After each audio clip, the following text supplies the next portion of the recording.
One second lang, guys. I'm just trying to figure this thing. Ayan, okay.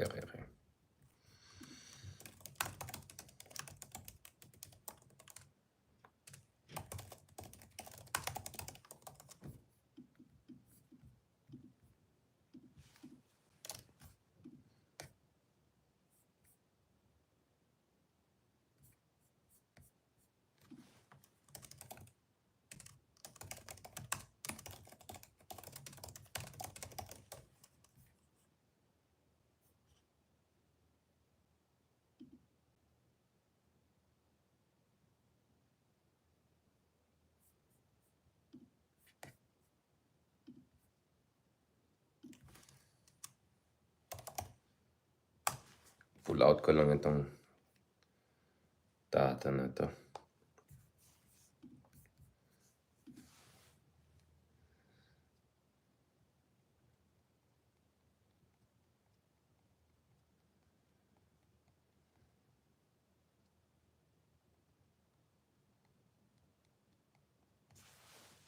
Ayan, kamusta naman kayo dyan mga kameta? Ayan, mukhang naka-adjust tayo ng konti sa time zone naman dito. Ang problema na mamaya, paano tayo mag-adjust the other way around? But let me just say, hola from Palo Alto. Yun, medyo Latino feels tayo. Of course, the Palo Alto, as you know, nandito yung Stanford University. And of course, nandito rin guys yung, lahat ng mga tech companies. This is where all of the, alam nyo na, all of the whole tech revolution and all happened. Facebook is down here, Google is down here. So really exciting part. First of all, before tayo pag-usapan natin itong topic today, no? Shoutout lang dyan sa Consul General ng Pilipinas dito sa California, who flew in all the way from Los Angeles. It's really a pleasure for me to meet yung ating mga kababayan dito, people representing our government, our country, our nation, dito sa West Coast, obviously dyan sa Washington, D.C. Good friend natin si Ambassador Babe Romualdez and the fantastic staff there in the Philippine embassy there. Always a pleasure to get in touch with them. I really look forward. I know na medyo may mga sinabi tayo kahapon sa conference na malay ko baka hindi naman nila nagustuhan. I'm an outspoken guy. I'm a firebrand. I say what I think is needed to be said without overdoing it. But I look forward to hopefully working more with the Philippine American community para lalo natin i-push no itong bilateral relationship, special relationship na meron tayo, not to mention also push for more development, cooperation, trade, investment. Pag-usapan natin lahat ng mga kamet. Of course, shoutout din dyan to Stanford University's meron akong dito just in case. Southeast Asia programs at Shorenstein Asia Pacific Research Center. No, I did needed to double check kasi there's the other dalawa yung center nandyan, may Freeman Spogli also. Thank you so much, of course, and shout out, of course, to my very good friend, Professor Don Emerson, who has been leading the Southeast Asia program dito sa Stanford University for more than 2 decades, a quarter of century. And Professor Emerson is he's the leading expert on Southeast Asia. And for some reason, nakalimutan niya yata na dapat may dedication din ako sa kanya kahapon. So yesterday we had no less than Francis Fukuyama, a number of leading scholars on Southeast Asia, leading the conversation dito, and their homage to Professor Emerson. On my part, guys, pagdating kay Professor Emerson, I launched two of my books at least here. One, the Duterte book one in 2017. I was back again here, 2018, 2019. I was back again here in 2020. I launched my other book, Day in the Pacific. I was hoping to launch another one. Let's see, may sobrang delayed yung isang book natin. Pero looks like magre-retire na itong Professor Emerson soon. So medyo emotional tayo kanina. So I'm hoping to do an interview with him later on para sa podcast natin with one of the greatest scholars of Southeast Asian region. Tingnan natin kung mahabol ko rin, if ever makasingit ko rin, baka makakuha rin natin si Francis Fukuyama for a proper interview, or I'll try to be back here. Shout out, of course, Jan, also to my cousin, si Mark Foronda Conde. Shout out, Jan, cousin. Congratulations, of course, dun sa may kinalaman na to, guys. Hindi ko lang kinakongratulate yung cousin ko dahil cousin ko. But shoutout dyan, boss, dun sa your fantastic restaurant, Gayon. Galion. Um, Let me tell you guys one thing. Ang dali maging skeptical, cynical, ang dali maging apolitical, ang dali maging, wala na mangyari, alis na tayo. But I'm telling you guys, as someone who's traveling all around the world, and I'm extremely, extremely grateful to the Lord for that opportunity. Going here to Stanford, going to Berkeley the other week, meeting Chancellor Olaf Scholz of Germany, giving talk in Berlin, being, going all around the world, being Tokyo, meeting officials, doing talks. Guys, I'm extremely grateful for this opportunity. And I'll tell you what, guys, the more I travel all around the world, the more I give talks all around the world. And by the way, yung mga kababayan natin dyan sa New Zealand, God willing, inshallah, of course, we have also a series of talks organized there across New Zealand. So I hope to also have conversation with folks in New Zealand, including the very robust Filipino Kiwi community there, and of course the Asia enthusiast. So I'm telling you guys, siguro baka medyo exaggerated pag sabihin mo masarap maging Pilipino nowadays in a sense that, you're romanticizing the situation of the country. But I'll tell you what, exciting maging Filipino nowadays. Exciting maging Filipino thinker nowadays. Exciting maging Filipino influencer nowadays. Exciting maging Filipino, if I can put it, Filipino uh, leader for that matter nowadays. And actually, in conversation natin kahapon dito sa Stanford University, I was together with Pakita, the former trade minister of Indonesia, and very interesting because both of us, ito yung agreement namin, ASEAN countries, Philippines, Indonesia, Vietnam, Thailand, magiging global powers ng mga to. Not superpower like China or India or US, but we are going to be a force to reckon with. And I'm telling you again, of course, dito yung cousin natin, I'm telling you again, the Filipino food, the Indonesian food will be a global food the same way that we have with Thailand and increasingly with Vietnam. I'll remind you guys, 10 years ago, sino sa atin ang may alam sa Vietnamese food? I only got to eat Vietnamese food when I was going to Vietnam 10 years ago for talks. Next thing I know, everywhere I go in the world, may Vietnamese food. Thai food. Kailan lang sumikat ang Thai food? 10 years ago, 15 years ago, a little bit earlier, because yung Thai government ay tumutulong, meron silang food diplomacy. But I'll tell you what, sumisikat na rin ang Indonesian food. Sumisikat na rin ang Filipino food. Why? Unang-una, mas maraming taong pupunta sa mga bansang yan at nakikita nila yung kagandahan ng bayan natin. Alright? Yes, hindi tayo perfect and all of that, but we have so much progress, so much success going on. Second, and more importantly, kaya nga minimension ko yung cousin ko, ang dami mga Filipino going all around the world and proudly showcasing their culture, our food, our cuisine, our culture. I'm telling you guys, dito sa Stanford, I just met some of the Filipinos fellows here hoarding fellowships here and all of that. And these are people in the business world and all of that. And they're organizing events, bringing in Filipino entrepreneurs, bringing in Filipino-American communities. Ang daming mga guys. No? Na excited na tumulong sa Pilipinas. Hindi yung tulong na parang kawawa tayo. Na in terms of putting us on the map, promoting our food, our culture, showing that the Philippines is not just in a third world country na kawawa, all that poverty porn nonsense. All right? Yes, we have problems. Yeah, sure. But there's also so much more to the Philippines. Right? There's so much more to the Philippines. We have to look at also overseas Filipinos who are businessmen, entrepreneurs, influencers, executives, CEOs, lawyers, doctors, professionals, all of those people, guys. Dapat i-emphasize natin yung story nila. Ako, to be honest, pag ako may nakita akong Philam or Filipino ganun, tapos pinag-usapan ng Pilipinas na parang kawawa tayo, pumunta ako sa Pilipinas, lumalaban sila kahit kawawa.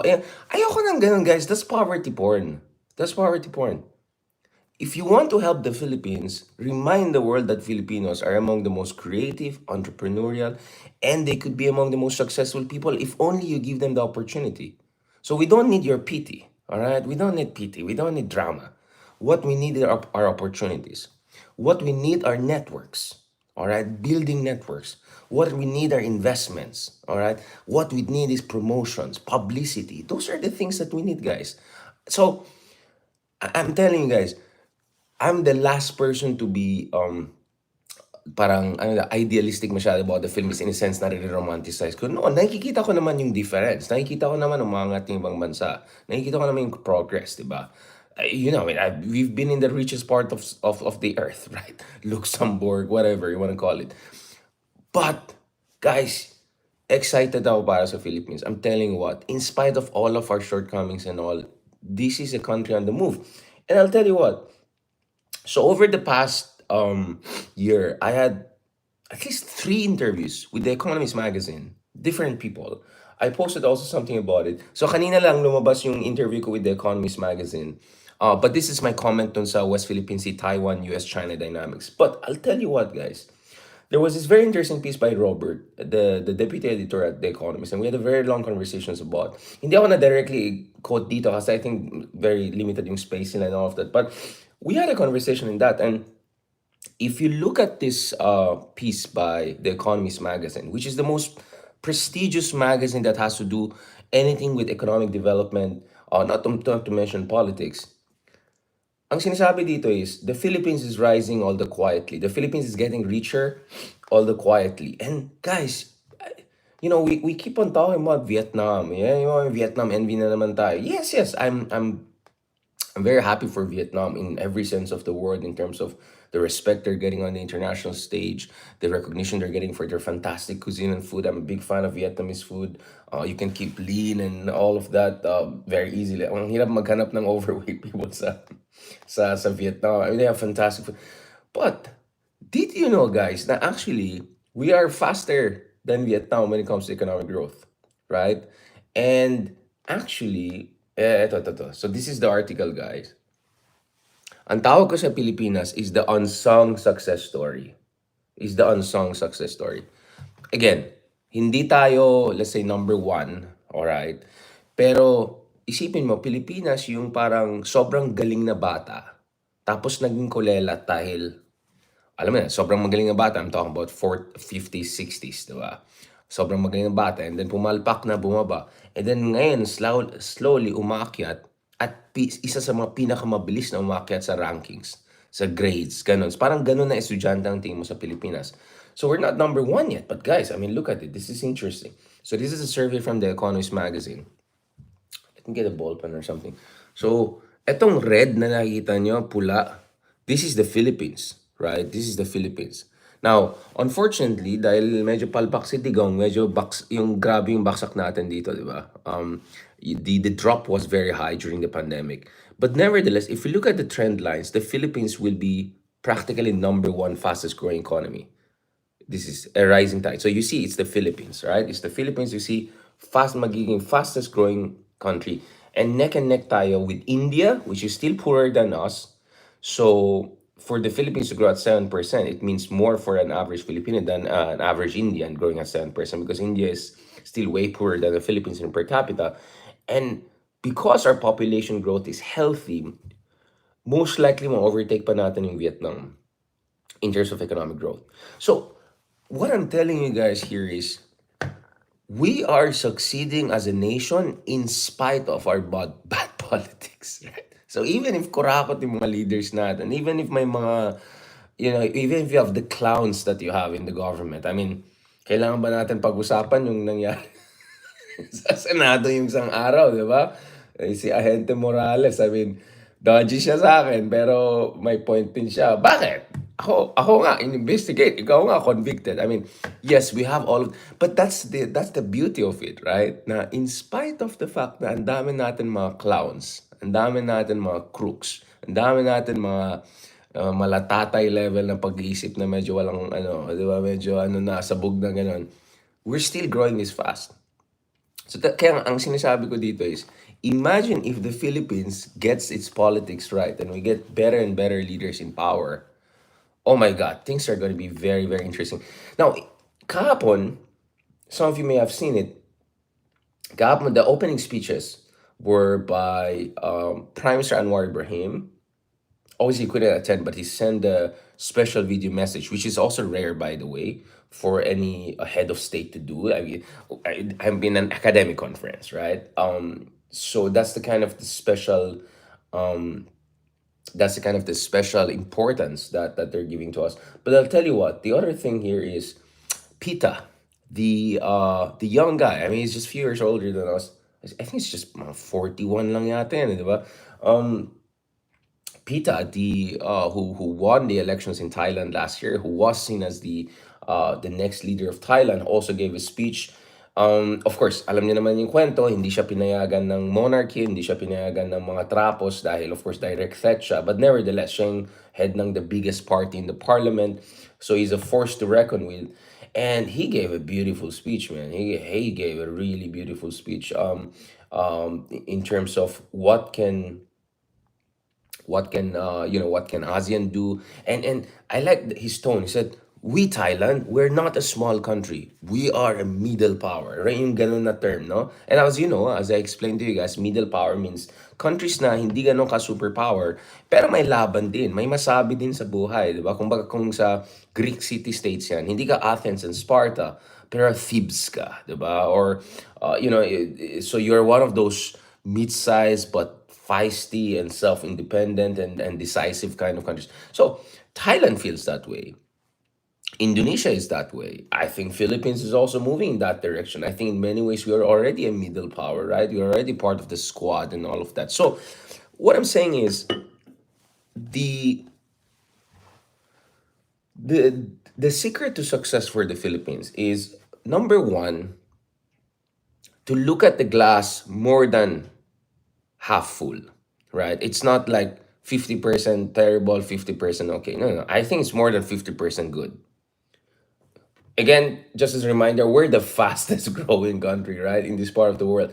Again, obviously, we're still here, but guys, growing fast the way we do, man, you have to give credit to that, right? Pangalawa, we are accomplishing this in spite of our politics, in spite of our politicians. So imagine how much hard work we're doing to still have that kind of high economic growth, even if ganun yung mga politiko natin. Pangatlo, we're still achieving that even if hindi pa natin nakuha itong mga high quality investments in manufacturing and all.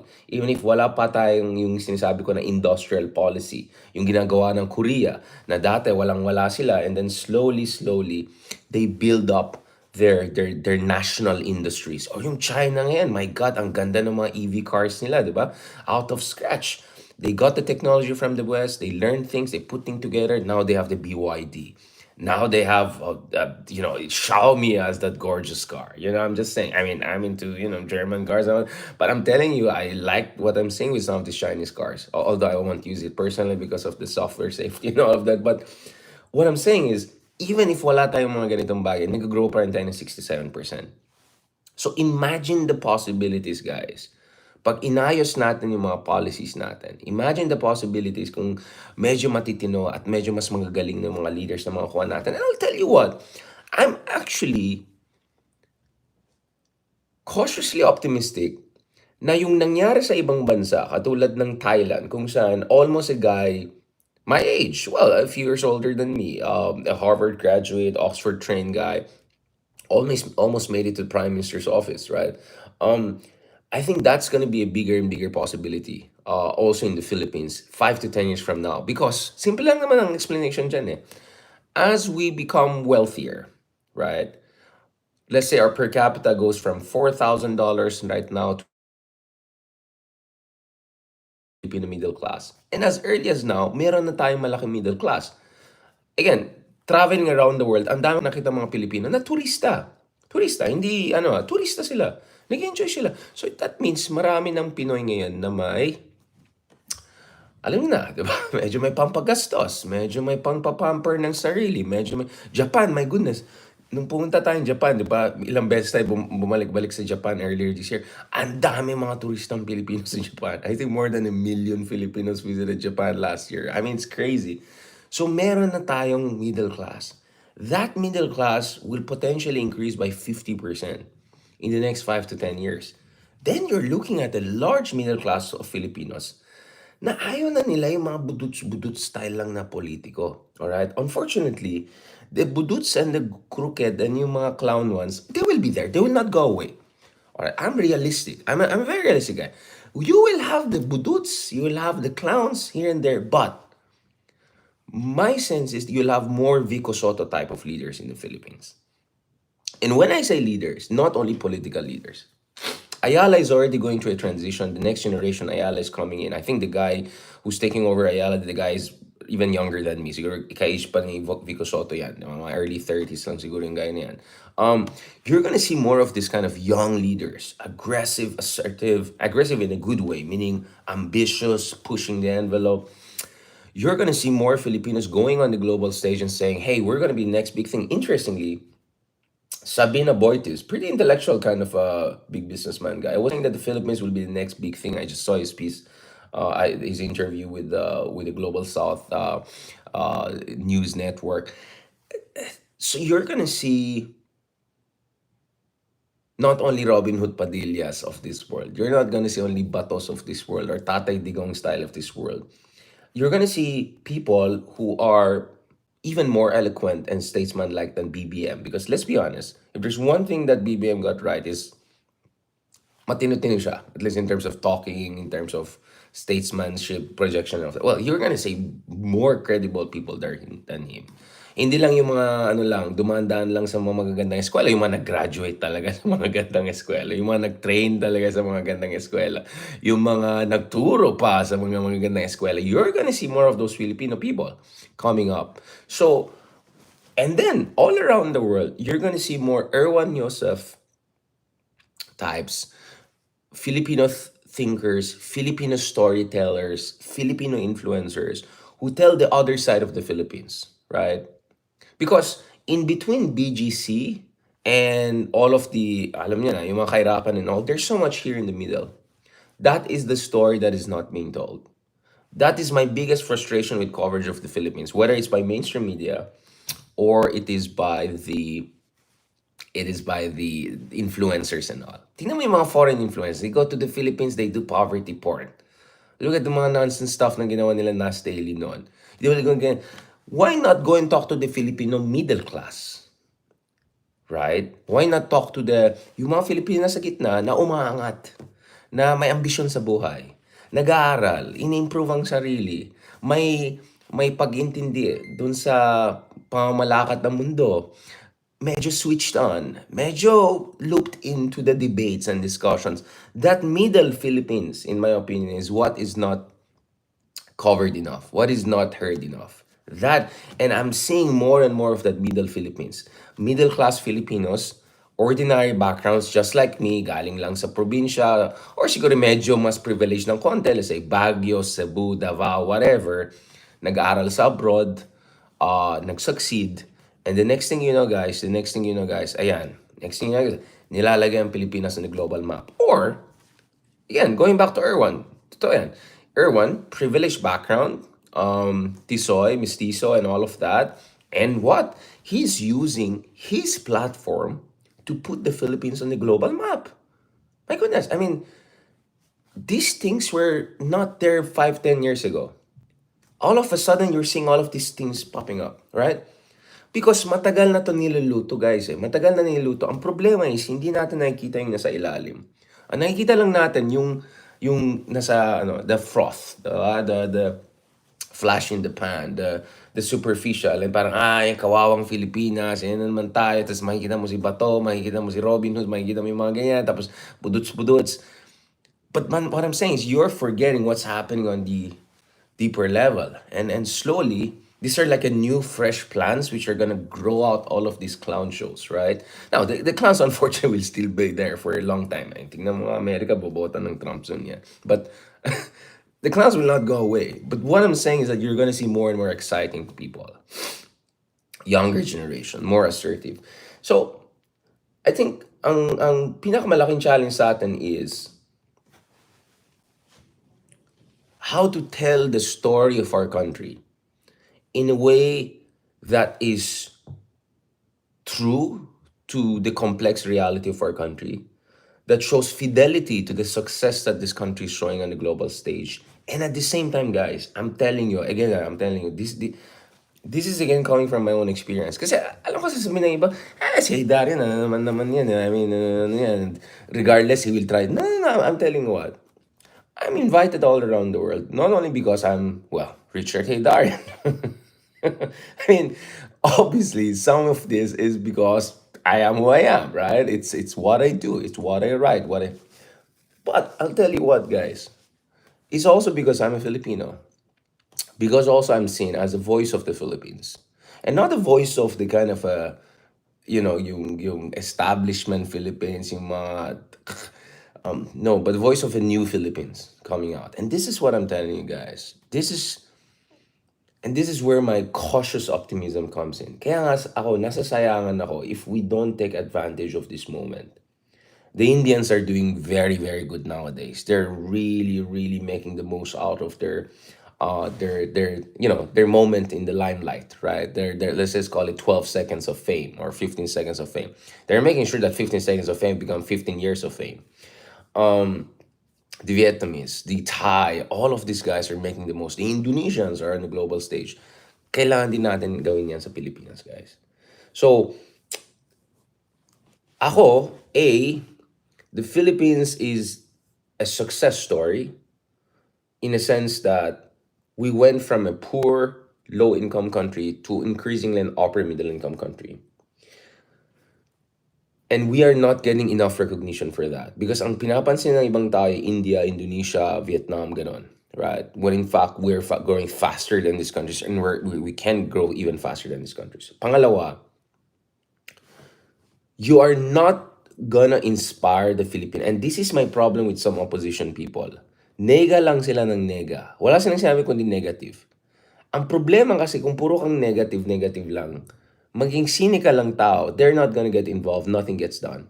Alright? So it's extremely, extremely important, mga kameta, is that you give people hope based on facts and then inspire them to contribute to the country in the best way possible. Now, ikaw, kunyari, influencer ka, use your platform to show to the world that the Filipinos are more than just, the usual tropes that you see in Western media or in this nonsense, vloggers, foreign vloggers coming in, ganan. Ako, there's a reason why I keep on putting this, yung mga video ng pinakbet, mga ganyan. Oh, alam ko yung mga haters na sabi, ito na naman si Darren, nagpa-cute, naka-leather jacket, nagluluto, and all of that. Okay, diba? Why do I put videos like this?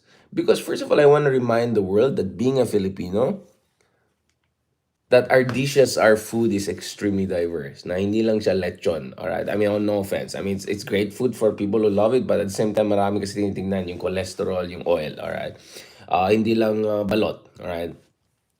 And fantastic food, Bisaya food, the Filipino, the Tagalog food, Pampanga food, sure. But I want the world to know there's so much more here. There's food from Ilocos. There's food from the north, which is vegetable heavy, which is green, which is healthy, which is balanced. I want people to look at the food from the south, from Maranao food. Yung yellow rice nila na ang sarap-sarap na parang saffron style, ganon. Turmeric yata, diba? So, again, the reason I'm doing that is because I want to remind the world the Philippines is way more than this straight-jacketed, pigeonholed understanding of the Philippines, right? So, in your own little ways, be ambassadors for the country, for the Philippines. Now, you're based abroad, okay lang yan. You have multiple citizenship, okay lang yan, no problem yan. But in your own little ways, if you have platform, make sure you put the Philippines on the map in the best way possible. Not like Digong who put the Philippines on the map in the worst way possible. Ginawa tayo mukhang banana republic. Put the Philippines on the map for the good reasons, right? Show the complexity of our country. Show the many shades of our culture, our cuisine, and food. Show the middle class Philippines. Show the new Philippines. Show the ambitious Philippines, right? And at the same time, create a kind of optimism and energy that you can deploy and mobilize and put pressure dito sa mga trapo still in charge of our government. Push them to be more proactive in their industrial policy, in their strategy, in their investment strategy. Now, again, before sasabihin na, naman si Richard na nagnega-nega. No, no. I'm also happy that, for instance, uh, latest news is suggesting that, uh, I'm just trying to bring this out, that actually foreign direct investment, guys, is on a almost 2-year high. All right. So nag-pick up na po yung foreign direct investments. Again, you know where I stand on this issue. Para sa akin, the Philippines is starting from a very, very low base. So obviously we have to up our game. I completely understand that, guys. We have to up our game. But having said that, we need to up our game. You still have to credit that things are coming in. And my sense is, because I deal with, ewan ko sa mga Amerikano, pero mga Hapon, Koreans, Europeans, yung mga ganyan kausap natin, they're relatively bullish on the Philippines. Na even though tanggap nila marami tayong mga kakulangan at maraming tayong kailangang ayusin, they're looking at us in terms of semiconductor investments, manufacturing investments, whether it's Germans, it's Japanese. So some things are moving there, guys. So lahat ng mga sinasabi natin dito is not just like bola-bola lang. There are facts there. They're faster. There's a movement there. There's a movement there that we have to take into consideration. Yun lang, ang akin lang parati for Philippines is we just have to make certain tweaks. Um, like, for instance, okay, mas magaling tayo mag-Ingles, although questionable ngayon yan, in spite of everything. But like, where do we use that English proficiency, right? Like, just being more English proficient doesn't make it necessarily an attractive destination. It's way more than that. We have to be more proficient in sciences. You have to be more proficient in creating the basic infrastructure. We have to be more predictable, including in terms of corruption, regulatory, regulatory requirements and all of those things. So I think one of the biggest problems we have had is masyado tayong naging kampante dahil Inglesero tayo or feeling Inglesero tayo tapos dahil familiar tayo sa kultura ng mga Amerikano, but that alone is not enough. And yeah, if you look at the PISA rankings and all, even if English-speaking country tayo, questionable yung comprehension and critical literacy skills natin. Forget about math and sciences. Even yung reading, writing, comprehension, nagkakaproblema na tayo. So, there's a lot of tweaking we have to do. There's a lot of adjustments we have to do. And I suggest you guys, I think next week or something, hopefully we'll have lalabas yung interview natin with Senator Gatchalian, because I had a good conversation with him on education and semiconductor development in the Philippines. So we have some very interesting discussion. I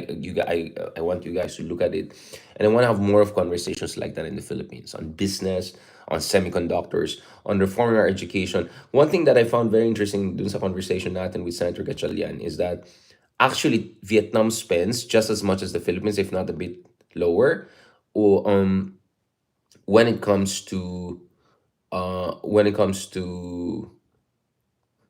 like may na post na ambassador, mga babae ambassadors sa Pilipinas. So that's cute. No, going back to this, na-distract tayo bigla. No. I mean,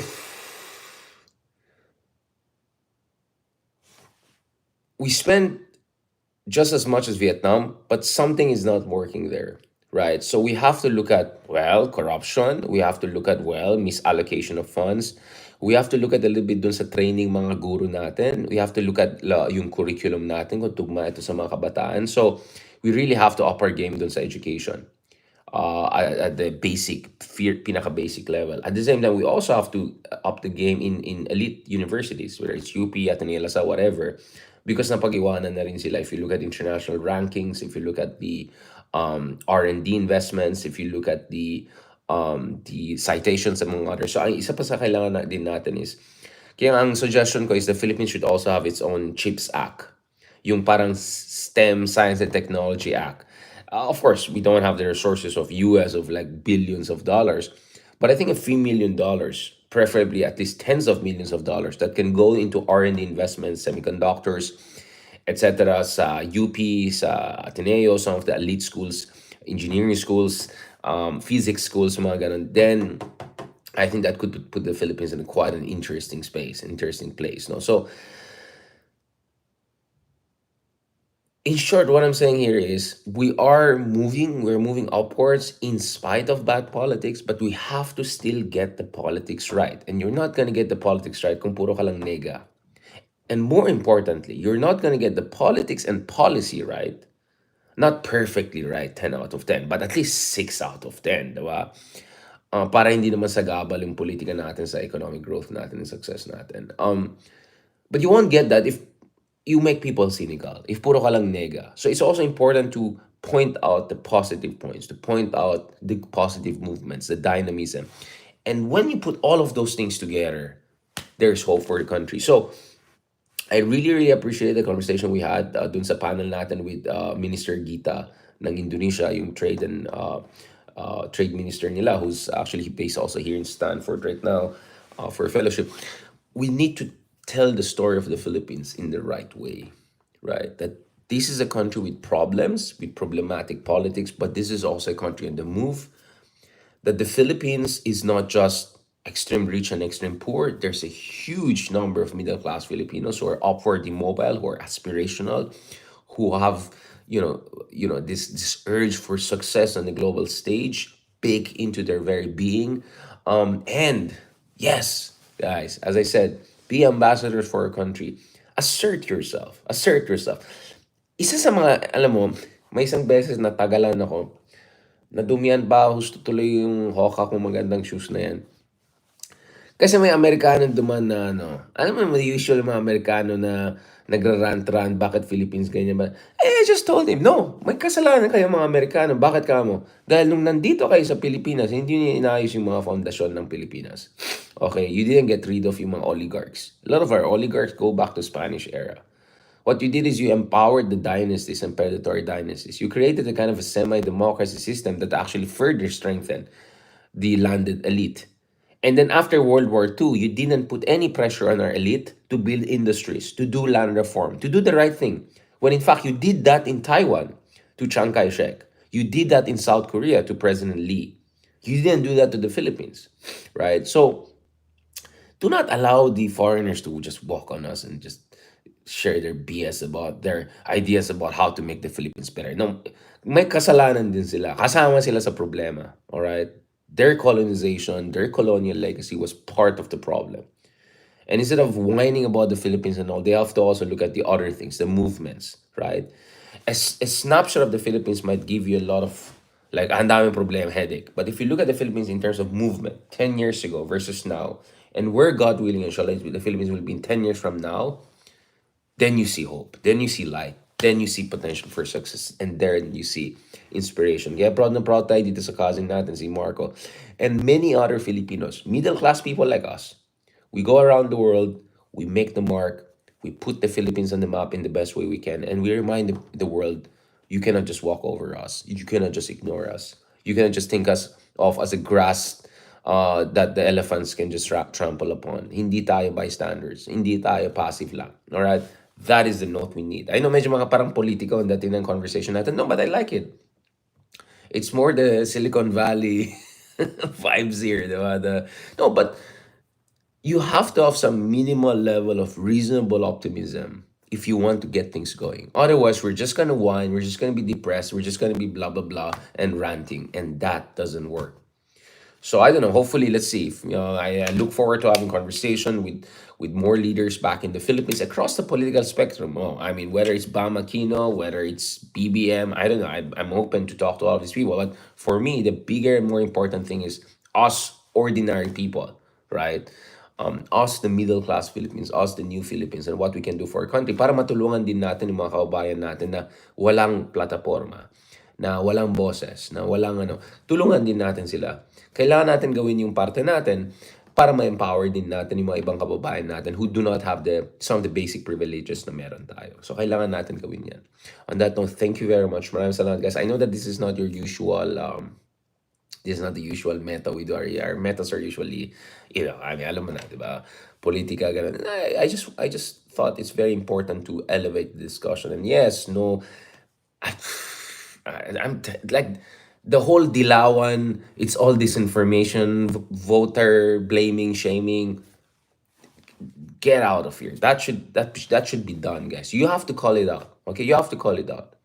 Hindi pwede sisisihin lang natin yung kababayan natin when things are going wrong. We have to do our part. We have to do our part to empower yung mga kababayan natin who are not in that privileged position. We have to do our own part to put the Philippines on the map, to bring some respect and recognition. Sobrang mahalaga yan, alright? So, yung mga ranting, yung mga ganyan, yung mga elitism, so, we should oppose both clowns and crooks. Well, we're doing that all the time, right? But we also have to oppose elitism, self-righteous liberalism, and all that nonsense too. All right? Then find a realistic path and break through. God willing, that will be the future of a real good pink movement, right? Without all the liberal, well, the elitist baggage and all of that. So I'm excited to see how, Bam Aquino and some of these people are going to push ahead with the agenda of the opposition and how the country is going to look down the road in the coming years. All right. On that note, thank you very much. God bless and talk to you soon. Adios. Thank you so much for the support, Daniel. Thank you so much.